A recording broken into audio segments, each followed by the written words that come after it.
Business now for you on France 24. Catherine Bennett from our business desk is with me here on set. And Catherine, the price of Bitcoin, it slid pretty dramatically on Sunday, didn't it? What caused this drop? Well, it's again comments by the Tesla founder Elon Musk that has sent the price of Bitcoin tumbling simply after sending a one-word tweet. A Twitter user wrote on Sunday that the electrical vehicle maker sold or is going to sell its Bitcoin holdings, writing, "Bitcoiners are going to slap themselves next quarter when they find out Tesla dumped the rest of their holdings." Elon Musk responded to this with the word "indeed," and that was enough to send Bitcoin prices into free fall. Bitcoin dropped to $42,241.44 on Sunday. That's its lowest since February. Now, it's currently selling at around $44,295. Musk responded to the ups and downs by tweeting again this morning. He tweeted, "To clarify speculation, Tesla has not sold any Bitcoin." Now, that's, of course, had a further effect on prices, sending them steadily moving downwards again. Now, Musk has been criticised for the huge sway he seems to have over crypto prices. He's led both Bitcoin and Dogecoin on quite a bumpy ride recently. Dogecoin has become Musk's latest darling. His tweets have helped to fuel a 100-fold rally for the joke cryptocurrency just this year. Wow, just from a few words. What about the markets then, Catherine? How are they starting the week? Well, the European markets have had quite a muted open this morning.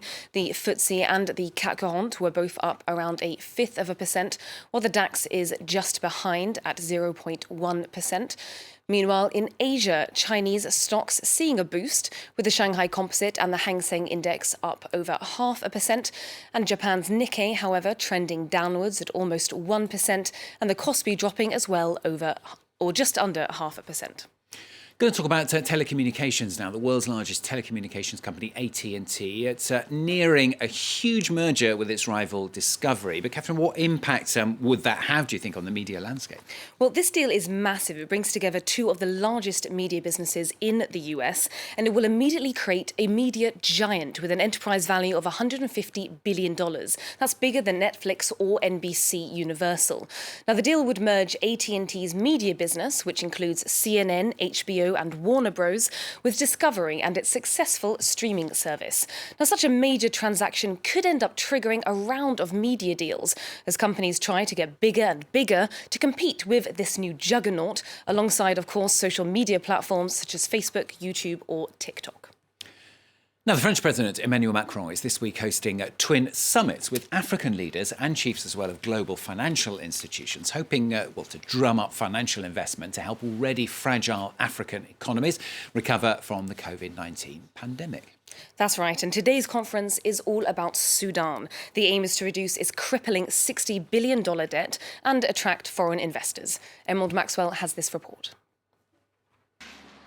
With inflation running at more than 340% in Sudan, it's getting harder and harder for this mother to put food on the table. Water, electricity, and school fees are expensive. Life is hard, and every time I go to the market, I find that prices have increased.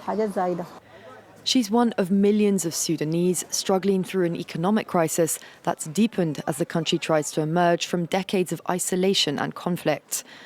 The government has removed subsidies such as for flour and fuel to comply with IMF demands in exchange for debt relief.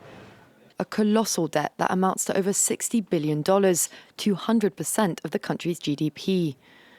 2 years after the revolution that led to the fall of Omar al-Bashir, Washington's removed Sudan from its blacklist of state sponsors of terrorism, lifting a major hurdle to foreign investment. That's exactly what the Sudanese Prime Minister is hoping to secure at the Summit for African Economies in Paris. We are going to the Paris conference to let foreign investors explore the opportunities for investing in Sudan. We aren't looking for grants or donations. Our citizens must know that we are going to showcase the return of a strong and deserving Sudan to the international development community. Accompanied by 8 members of his government, the Prime Minister has planned meetings with companies in the energy and communications sectors. With some 24 African heads of state due to attend, it will be one of the biggest in-person summits held during the pandemic. Now, the first global study of its kind has found that working long hours could be fatal. Absolutely. The World Health Organization said today that working long hours is killing hundreds of thousands of people every year, and that the COVID-19 pandemic could make this trend worse. In 2016, 745,000 people died from stroke or heart disease. That's linked to working 55 hours or more a week, and that's an increase of nearly 30% from the year 2000. Often those deaths occurred later in life, even decades after the long hours were actually worked.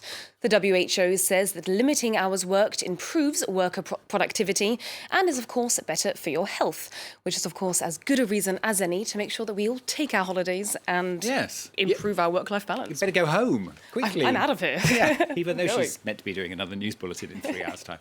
Catherine Bennett with the Business on France 24.